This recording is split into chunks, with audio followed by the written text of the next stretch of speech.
शेर अफजल मरवत साहब आपकी पार्टी का हिस्सा नहीं रहे, वो आगे की पेशगोई भी कर रहे हैं, लेकिन उस पर मैं नहीं जाऊंगा क्योंकि अब वो आपकी पार्टी का हिस्सा नहीं है। लेकिन वैसे उन्होंने अपना एक तजिया पेश किया है एक प्रोग्राम में, उसका जवाब मैं समझता हूं देना जरूरी है, क्योंकि वो कह रहे हैं कि इस वक्त पार्टी में जो मौरूसी सियासत है ना, उससे पीटीआई को बड़ा नुकसान हो रहा है। उन्होंने नाम लिए बगैर कहा कि दो ग्रुप है, एक ग्रुप अगर फैसला करता है तो दूसरे को बैलेंस करना पड़ता है, यानी कि गालिबन अंदाजा ये लगा जा रहा है कि वो बुशरा बीबी और इमरान खान की जो हमशीरा हैं उनकी बात कर रहे हैं। क्या आपको लगता है कि ये बात दुरुस्त है कि मौरूसी सियासत की वजह से या पार्टी में अंदरूनी इख्तलाफात की वजह से पार्टी को नुकसान हो रहा है? देखिए, पार्टी के अंदर एक दूसरे पे जुमलाबाजी, एक दूसरे के ऊपर छोटा मोटा हमला करना तो जारी रहता है, लेकिन कोई ग्रुप बंदी नहीं होगी, कोई फॉरवर्ड ब्लॉक नहीं बनेगा। ये लोगों की ख्वाहिश हो सकती है जो पार्टी को नुकसान पहुंचाना चाहते हैं, लेकिन ऐसा कुछ नहीं होगा। पार्टी का एक ही लीडर है, एक ही मरकज है, वो इमरान खान है, और ऐसा कुछ नहीं हो सकता कि पार्टी उनकी मर्जी के बगैर कोई भी शख्स जो है वो कोई लाएअमल अपनाए, कोई फॉरवर्ड ब्लॉक हो या कोई ग्रुप हो, ऐसे नहीं होगा। इसके अलावा कल भी वजीर आजम शहबाज शरीफ साहब की सरबराही में एक अहम बड़ा इजलास हुआ है, जिसमें चारों सूबों से भी शिरकत की थी। कश्मीर, आज़ाद कश्मीर और जीबी के वहाँ नुमाइंदगी भी मौजूद थी। वहाँ पे अब ये फैसला किया गया है कि ऑब्वियसली एक तो काइनेटिक ऑपरेशन की बात हो रही है, दूसरा ये कहा गया है कि जो एक सॉफ्ट फोर्स का इस्तेमाल किया जाएगा ताकि दहशतगर्दी के खिलाफ एक मौसर बयानिया बनाया जा सके, चाहे वो इलेक्ट्रॉनिक मीडिया के जरिए हो, ड्रामों फिल्मों के जरिए हो या इवन डिजिटल मीडिया के जरिए हो, उसकी बात की गई है। लेकिन अब से कुछ देर पहले तलाल चौधरी साहब ने जब बात की तो उन्होंने इस पर तो बात की कि ये बयानिया बनाने की ज़रूरत है, लेकिन साथ साथ तहरीक इंसाफ पे उन्होंने बड़ी तनकीद की है। उन्होंने ये कहा है कि इमरान खान ने रेड कार्पेट बिछाया दहशतगर्दों के लिए, जिसकी वजह से 4000 दहशतगर्द पाकिस्तान में आए।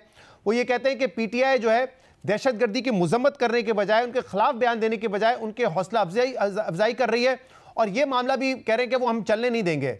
तो क्या कहेंगे इस पर आप? देखिए, ये तो बस बेतुकी बातें हैं। पीटीआई मुकम्मल तौर पे दहशतगर्दी के खिलाफ खड़ी है। पीटीआई जो दहशतगर्दी के नतीजे में लोग शहीद हुए हैं उनकी मग़फ़िरत के लिए खड़ी है, उनके ख़ानदानों के गम में शामिल है। लेकिन हम ये समझते हैं कि मामले का जो हल है वो इस हुकूमत के पास नहीं है, हो ही नहीं सकता। एक मसनूई हुकूमत जो है जिस पे अवाम का एतबार नहीं है, वो कोई मामला हल नहीं कर सकती। वो टीवी पे फिल्में बना लें, गाने बना लें, वो स्किट्स बना लें, ये मामले का हल नहीं है। मामले का हल ये है कि वो हुकूमत कायम हो जिस पे अवाम का एतबार है, बलूचिस्तान में भी और पूरे मुल्क में भी। तब आप मामले के हल की जानिब बढ़ सकते हैं। बहुत बड़ी तब्दीलियों की ज़रूरत है। हम जिस तरह बलूचिस्तान को हुकूक देते हैं या नहीं देते, हमें सब पे असर नौ गौर करना होगा। बलूच शिकायतें हैं, उनको हमें बहुत गौर से सुनना होगा, जख्मों पे मरहम रखना होगा। ये काम सिर्फ वो जमात कर सकती है, वो लीडर कर सकता है जो वाक़ियतन अवाम का लीडर है। इमरान खान के बगैर आप किसी मसले का हल नहीं निकाल सकते। पीटीआई को साइड लाइन करके आप कहीं नहीं पहुंच सकते। आपको इस हकीकत को तस्लीम करना होगा कि पीटीआई और इमरान खान आज पाकिस्तान की सियासत के महवर हैं। यही मुतालबा आप लोगों ने उस वक्त भी किया था जब कौमी सलामती की पार्लिमानी कमेटी का इजलास बुलाया जा रहा था, और क्योंकि आप लोगों के मुतालबात नहीं माने गए तो आप लोगों ने उस इजलास में शिरकत नहीं की। उसके बाद बिलावल भुट्टो ज़रदारी साहब ने यह कहा है कि दोबारा इजलास बुलाएं, पाकिस्तान तहरीक इंसाफ को उसमें इंक्लूड करें। उन्होंने कहा मैं खुद कोशिश करूंगा, अगर हुकूमत कहती है हम कोशिश करेंगे। दीगर जमातें जो आपके साथ ऑपोजिशन में हैं उन्होंने शिरकत नहीं की, उनको भी उन्होंने कहा कि बुलाना चाहिए। क्या किसी किस्म का दोबारा कॉन्टैक्ट हुआ है, या अगर होता है कॉन्टैक्ट तो आप लोगों का मुतालबा क्या होगा कि इमरान खान से मिलने की इजाजत दें ताकि उनसे हम मैंडेट लें, या आपका मुतालबा यह है कि उस मीटिंग में इमरान खान की शिरकत हो?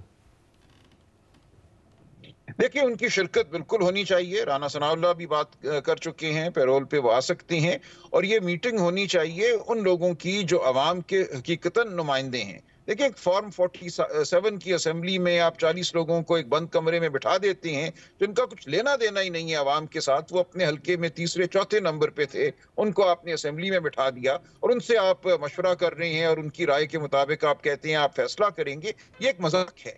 आपको एक हकीकी असेंबली में बिठाना होगा, एक ऑल पार्टीज कॉन्फ्रेंस बुलाएं, एक जिरगा बुलाएं जहां हकीकी जो नुमाइंदगान हैं जिनको आपने पार्लियामान में नहीं आने दिया, उनकी बात सुने और फिर कोई फैसला करें।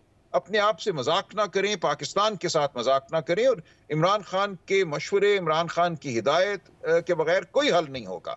जरूर बिलावल भुट्टो साहब कोशिश करें, लेकिन जो मैं गुजारिश कर रहा हूं कि आपको हकीकी नुमाइंदों को सुनना है, आपको इमरान खान को रोल देना है, जिसके वो इस वक्त मुस्तहिक हैं पाकिस्तान के सबसे बड़े कौमी लीडर की हैसियत में। अब जो हालात है सलमान साहब वो आपके सामने है, फिजिकली उनकी प्रेजेंस होने के इम्कानात कम लगते हैं, लेकिन क्योंकि आप कह रहे हैं ऑब्वियसली एक बड़े लीडर हैं, बड़ी पार्टी के लीडर हैं, उनकी रिप्रेजेंटेशन तो आपके जरिए भी हो सकती है। तो अगर मुशावरत वहां से हो जाए, उनके अहकामात आ जाए, तो क्या ये मुमकिन है कि वो अहकामात आप लोगों के जरिए उस मीटिंग में पहुंचे, या उनका फिजिकली होना ही आपके ख्याल में शर्त होगी आपकी तरफ से? देखिए, इसका फैसला भी खुद इमरान खान साहब करेंगे। हमारी मुलाकात तो कराए ना, अभी तो आपने कोर्ट के ऑर्डर के बावजूद एक मामूल की मुलाकात भी नहीं होने दी। तो इस वक्त तो मुझे ये नजर आ रहा है कि इंतजामिया पाकिस्तान के साथ मजाक कर रही है, खुद फरेबी में मुब्तला है। इनका ख्याल है कि हम काइनेटिक एक्शन करेंगे, गोली चलाएंगे, बारूद इस्तेमाल होगा और बलूचिस्तान ठीक हो जाएगा। ऐसे नहीं होगा। आपको सुनना होगा लोगों को जो आपसे ज्यादा फरासत रखते हैं, जो वाकईतन मामलात को समझते हैं। मेंगल साहब ने लॉन्ग मार्च शुरू की है, आपको सुनना चाहिए उनकी बात को। दीगर लोगों को जिन पे आपने तशद्दुद किया कराची में, कोयटा में, उनको सुनना है। मारंग को आपको सुनना है। इसके बगैर कोई मामला हल नहीं हो सकता। इमरान खान साहब इस तमाम अमल में एक रोल अदा कर सकते हैं। वो लोगों को इकट्ठा कर सकते हैं।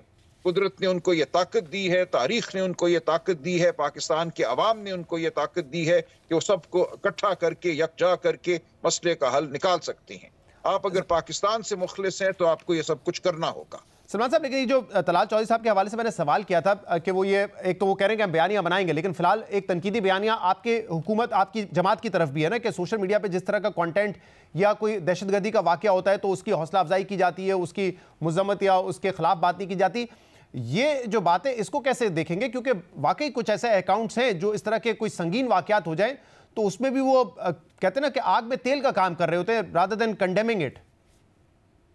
नहीं, ये गलत है। देखिए, हमारे जो अकाउंट हैं, जिनको मैं जानता हूं, पीटीआई ऑफिशियल है या इमरान खान साहब के नाम से जो अकाउंट चलता है, वो हैं। मैं नहीं समझता उन अकाउंट्स पे कोई इश्तियाल अंगेजी की गई है। वो अकाउंट भी खुद मुख्तार हैं। एक मेरे आने से पहले में कोई टीम मुकर्रर है, लेकिन मैंने जो उनका कंटेंट देखा है उस पर मुझे ऐसी कोई चीज़ नज़र नहीं आई। लेकिन उमर अयूब साहब ने असेंबली में बात की है, गौहर साहब ने बात की है, मैंने मीडिया पे, ट्विटर पे बात की है, और हमने बिल्कुल पहले दिन ही न सिर्फ कंडेम किया, अफसोस का इजहार किया, मजम्मत की। हम गम में शरीक खड़े हुए, हमने मगफरत की दुआ की, और हमने आगे एक मुस्बत अंदाज में चलने की ख्वाहिश का इजहार किया। तो मुझे कुछ नजर नहीं आता कि पीटीआई का कोई रवैया जिसको आप पीटीआई से मंसूब कर सकें, वो किसी भी हवाले से दहशतगर्दी के साथ है या वो कंडेम नहीं कर रहा, मजम्मत नहीं कर रहा। ये बिल्कुल झूठ बयानियां हैं। जब सिंपैथाइजर्स हैं या पीटीआई के सपोर्टर्स हैं, उनकी तरफ से भी बड़ी तादाद में इस तरह के ट्वीट आते हैं, तो तासुर यही उभरता है कि एक पूरी जमात का एक मौकिफ है ना। नहीं, वो गलत है। देखिए, ये जो ट्विटर पे करते हैं लोग, अपना वो एक नुक्ता नज़र जो है बयान करते हैं, उसमें यकीनन वो लोग शामिल होंगे जो पीटीआई के वोटर हैं, पीटीआई से हमदर्दी रखते हैं। लेकिन बहुत सी बातें जो वो करते हैं वो पीटीआई का ऑफिशियल मौक़िफ़ नहीं है।